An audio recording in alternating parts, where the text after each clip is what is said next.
Sindaco, una ennesima serata da Mille e una notte in questa Palma di Montechiaro estate 2022 che sembra non finire mai. Sì, ormai abbiamo vissuto un periodo estivo post-pandemico veramente eccezionale, con una Palma che si è aperta di nuovo alla vita, a Maria di Palma, il centro storico, la festa patronale della nostra Madonna, i festeggiamenti laici e religiosi, e oggi siamo qui a dare via a un'altra settimana che chiude in un certo qual modo quella che è la stagione estiva, anche se siamo in pieno autunno, ma in realtà la temperatura ancora è rimasta tale. Oggi siamo qui come per il seconda edizione del premio internazionale Donna Fugata, con un parterre di artisti e di personaggi dello spettacolo, dello sport e della cultura di assoluto rilievo, un momento importante ancora di più per far conoscere la nostra città nel mondo e a livello nazionale e internazionale. Si continua a lavorare per la nostra città per cercare sempre di più di farla crescere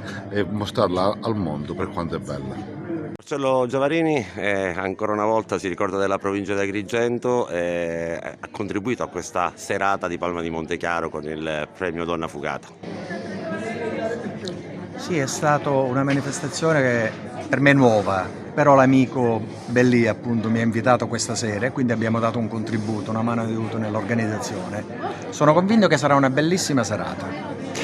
C'è la sensazione che lei proprio sia legatissimo a questo territorio, non soltanto alla zona di Licata, di Palma, diciamo che contribuisce a diverse iniziative un po' in tutta la provincia. Questo amore è sempre così profondo anche se lei abita lontano?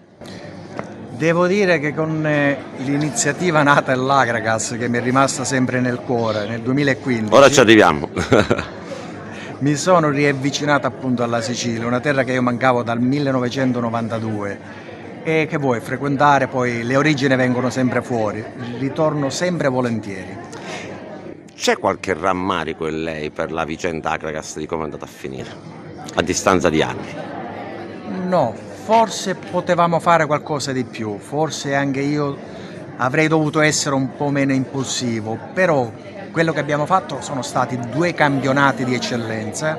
Ecco, ieri ho visto la partita Licata-Catania, mi dispiace per il Licata, però noi al Catania l'abbiamo battuto 3 volte e quando io ricordo questo devo dire che i soldi che abbiamo speso nell'Agragas sono stati benedetti. Ecco, il calcio lei lo segue, anche il Licata come l'Agragas fanno però fatica a venirne fuori.